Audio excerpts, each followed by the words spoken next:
ಸದ್ಯ ಇಡೀ ಸೋಷಿಯಲ್ ಮೀಡಿಯಾದಲ್ಲಿ ರಾಕಿಂಗ್ ಸ್ಟಾರ್ ಯಶ್ ಅವರ ಟಾಕ್ಸಿಕ್ ಸಿನಿಮಾದ ತಬಾಹಿಯ ಹಾಡಿಂದೇ ಹವಾ ಆಗಿದೆ. ಎಲ್ಲಿ ನೋಡಿದ್ರೂ ಈ ಸಾಂಗ್ ಸಖತ್ ಟ್ರೆಂಡ್ ನಲ್ಲಿದೆ. ಇದರ ಬೆನ್ನಲ್ಲೇ ಈ ಹಾಡಿಗೆ ಮ್ಯೂಸಿಕ್ ಕಂಪೋಸ್ ಮಾಡಿ ಹಾಡಿರುವ Bollywood famous singer Vishal Mishra ಹಾಡಿನ ಬಗ್ಗೆ ಒಂದು ಸೀಕ್ರೆಟ್ ಅನ್ನ ಬಿಚ್ಚಿಟ್ಟಿದ್ದಾರೆ. ಹೌದು, ಇದೇನಪ್ಪಾ ಅಂತೀರಾ? ಇಡೀ ಇಂಡಸ್ಟ್ರಿಯಲ್ಲೇ ಯಾರು ಮಾಡದ ಹಾಗೆ ಒಂದು ಪ್ರಯೋಗವನ್ನ ಈ ಟಾಕ್ಸಿಕ್ ಟೀಮ್ ಮಾಡಿದ್ಯಂತೆ. ಈ ತಬಾಹಿ ಹಾಡನ್ನ ಯಾವುದೇ ಮ್ಯೂಸಿಕ್ ಇಲ್ಲದೆ ಶೂಟ್ ಮಾಡಿದ್ದಾರಂತೆ. ಹೌದು, ಮೊದಲು ಶೂಟಿಂಗ್ ಮುಗಿಸಿ ಆ ವಿಜುವಲ್ಸ್ನ ನೋಡಿ ಆಮೇಲೆ ವಿಶಾಲ್ ಮಿಶ್ರಾ ಅವರು ಈ ಹಾಡಿಗೆ ಅದ್ಭುತವಾಗಿ ಮ್ಯೂಸಿಕ್ ರೆಡಿ ಮಾಡಿದ್ದಾರೆ. ಇನ್ನು ಈ ಹಾಡಿನ ಬಗ್ಗೆ ಮಾತನಾಡಿದ್ರೆ ನಮ್ಮ ಸ್ಯಾಂಡಲ್ವುಡ್ನ ಯೋಗರಾಜ್ ಭಟ್ ಅವರು ಹಾಡಿನ ವಿಜುವಲ್ಸ್ ನೋಡಿ ಕನ್ನಡದಲ್ಲಿ ಸಾಹಿತ್ಯ ಬರೆದಿದ್ದಾರೆ.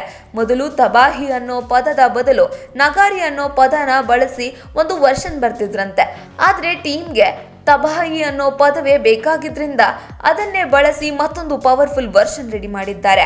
ಬರೀ ಕನ್ನಡ ಅಷ್ಟೇ ಅಲ್ಲ, ಈ ಹಾಡನ್ನ ವಿಶಾಲ್ ಮಿಶ್ರಾ ಅವರೇ ಬೇರೆ ಬೇರೆ ಭಾಷೆಗಳಲ್ಲೂ ಹಾಡಿದ್ದಾರೆ. ಇದೇ ವೇಳೆ ಮುಂಬೈನಲ್ಲಿ ನಡೆದ ಶೂಟಿಂಗ್ ಸಂದರ್ಭದ ಮತ್ತೊಂದು ಸೀಕ್ರೆಟ್ ನೆನಪನ್ನ ಯೋಗರಾಜ್ ಭಟ್ ಅವರು ಹಂಚಿಕೊಂಡಿದ್ದಾರೆ. ಮುಂಬೈನಲ್ಲಿ ಶೂಟಿಂಗ್ ನಡೀತಿದ್ರೆ ಅಲ್ಲಿ ಮಿನಿ ಕರ್ನಾಟಕದ ವಾತಾವರಣ ಇತ್ತಂತೆ. ಯಶ್ ಅವರಿಗೆ ಬೆಂಗಳೂರಿನಿಂದ ರಾಧಿಕಾ ಪಂಡಿತ್ ಅವರು ಖುದ್ದಾಗಿ ರಾಗಿ ಮುದ್ದೆ ಮಾಡಿ ಕಳಿಸಿಕೊಟ್ಟಿದ್ರು.